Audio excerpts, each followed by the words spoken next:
राजेश कुमार, जानीपुर के रहने वाले राजेश कुमार ने आत्महत्या की और अपने आत्महत्या का कारण अपनी एक वीडियो और एक चिट्ठी के जरिए पूरे जम्मू कश्मीर और पूरे देश भर के साथ साझा की है। मैं अपने आप को ख़त्म करने जा रहा हूँ क्योंकि मुझसे अब ये ज़िंदगी जिल्लत बड़ी जी नहीं जा रही है।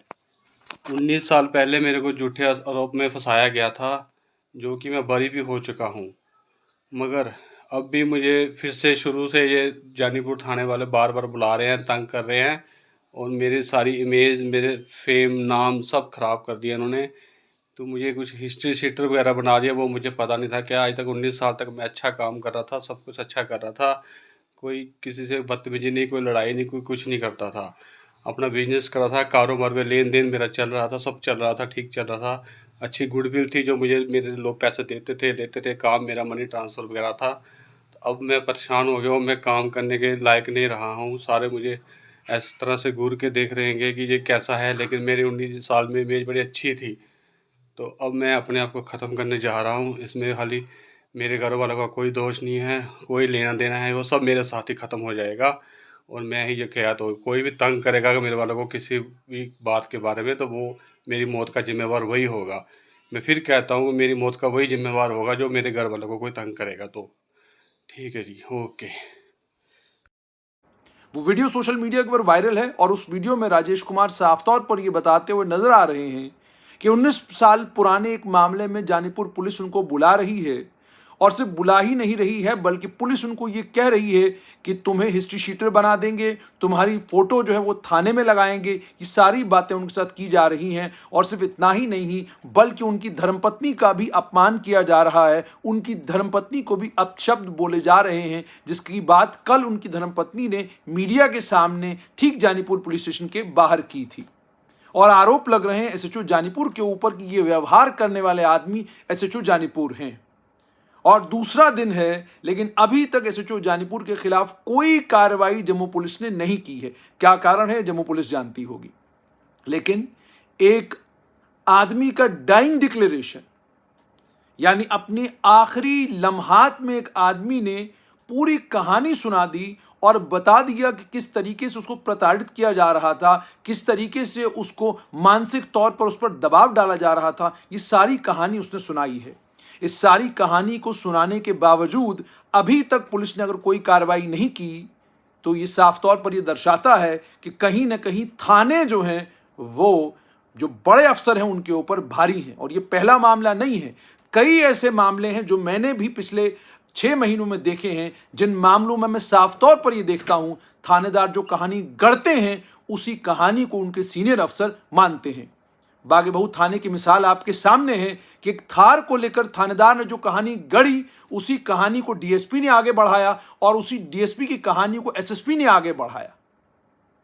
और आपको जानकर यह हैरानी होगी कि वो जो बागे बहु थाने की कहानी थी उस कहानी में नंबर प्लेटों को लेकर जो कहानी थानेदार ने डीवाईएसपी को सुनाई, जिस डीवाईएसपी की छवि एक ईमानदार पुलिस अफसर की है, उस डीवाईएसपी ने वही कहानी आगे बढ़ाई। और सिर्फ इतना ही नहीं किया बल्कि थानेदार को यह कहा कि जिस पत्रकार ने यह कहानी की है उसके खिलाफ फौरन एफआईआर दर्ज कीजिए कि उसने सेंसेशनलाइज करने की कोशिश की एक मामले को। थार की फ्रंट और बैक की दोनों प्लेटें जो है गिर गई, दोनों प्लेटें गिरी या गायब हुई।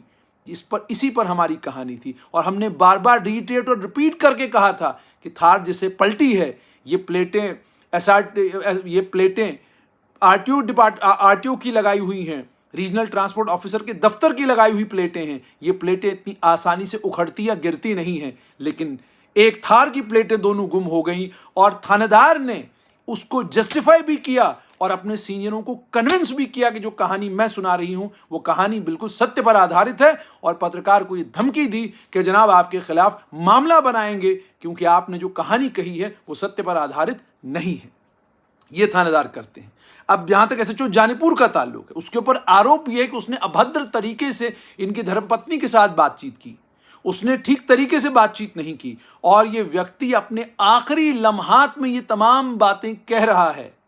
अगर ये व्यक्ति अपने आखिरी लम्हात में तमाम बातें कह रहा है तो आप तो जानते हैं डाइंग डिक्लेरेशन को सच माना जाता है कि एक आदमी अपने आखिरी वक्त में झूठ नहीं बोल सकता।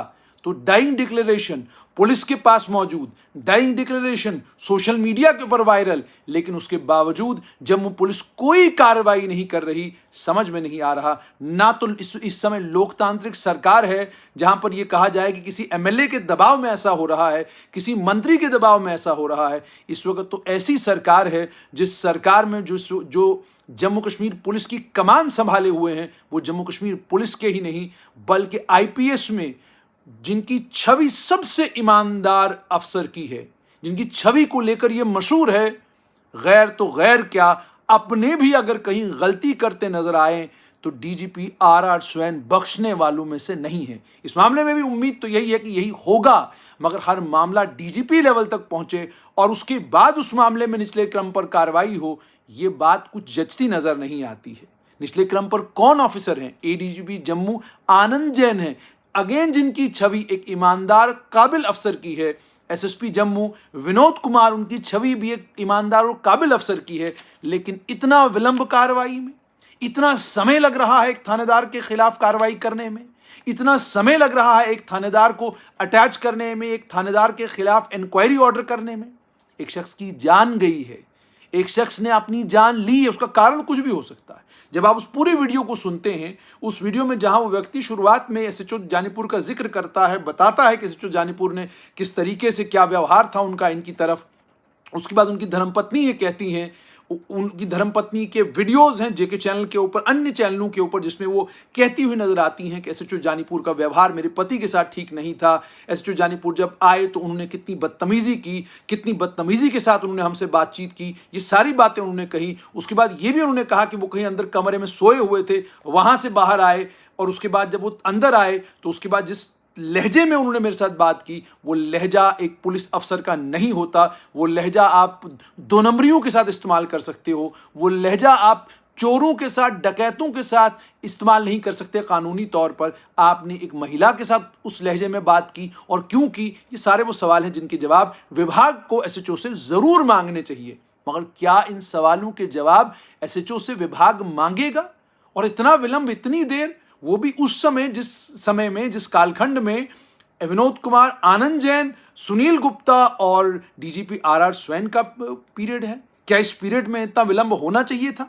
और सिर्फ इतना ही नहीं, मैंने पहले भी एक बार वीडियो में कहा था कि एक कार्रवाई डीआईजी सुनील गुप्ता ने जानीपुर थाने में जाकर की, जिस कार्रवाई में उन्होंने देखा कि रिकॉर्ड प्रॉपर्ली मेंटेन नहीं किया गया है।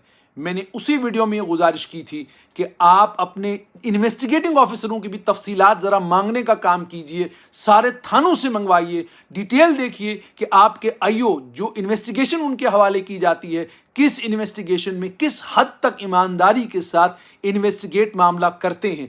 जब आप ये करेंगे तो आपको पता चलेगा कि इस विभाग में असल में परेशानी और बीमारी कहाँ पर है। अगर लैंड माफियाओं की मदद पुलिसकर्मी कर रहे हैं, अगर नशा तस्करों की मदद के आरोप पुलिसकर्मियों पर लग रहे हैं, अगर बोवाइन स्मगलिंग को लेकर पुलिसकर्मियों के ऊपर आरोप लग रहे हैं कि उनके होने के बावजूद बोवाइन स्मगलिंग हो रही है, अगर ये सारे आरोप लग रहे हैं तो ये आरोप हवा में तो नहीं लग रहे होंगे। ये आरोप तभी लग रहे हैं जब जमीन पर, धरातल पर कुछ ऐसा हो रहा है।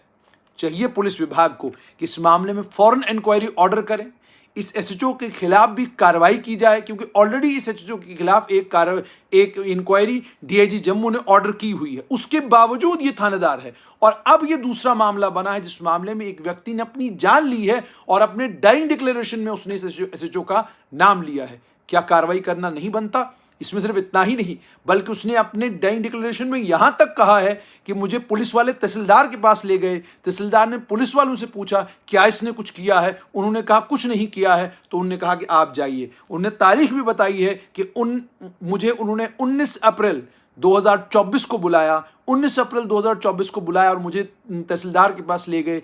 वहाँ पूछा तहसीलदार ने पुलिस वालों से, इसके खिलाफ कोई मामला है? उन्होंने कहा नहीं जी, तो उन्होंने मुझे छोड़ दिया। फिर 5 दिन के बाद दोबारा मुझे थाने बुलाया और उसके बाद उसने ये कहा कि पूरा दिन मुझे थाने में बिठा कर रखते हैं।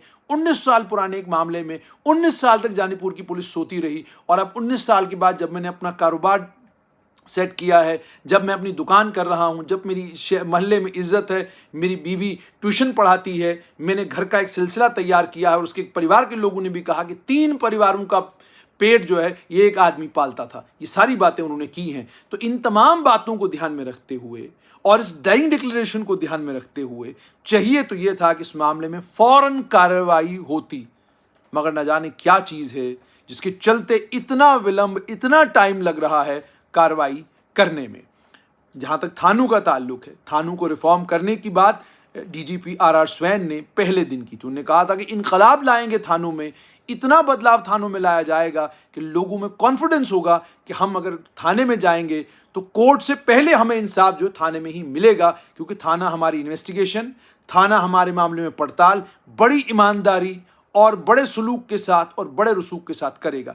कई और मामले हैं जिन मामलों के बारे में जानकारी मिलती रहती है, लेकिन जैसे मैंने आपको कहा कि अगर रिफॉर्मेशन शुरू होगी तो यकीन मानिए लोग थाने आएंगे भी, शिकायत भी करेंगे। मगर अगर इस तरीके के मामले बनते रहे, और इससे पहले भी गांधीनगर वाले मामले में फौरन पुलिस ने कार्रवाई की, लेकिन जानीपुर वाले मामले में दूसरा दिन खत्म होने को आया है, अभी तक कोई कार्रवाई क्यों नहीं हो रही है, ये सवाल परिवार भी पूछ रहा है और ये सवाल जम्मू कश्मीर का आम आदमी भी पूछ रहा है कि राजेश कुमार के मामले में आखिरकार राजेश कुमार के सुसाइड के मामले में इतना कार्रवाई करने में पुलिस को इतना वक्त क्यों लग रहा है।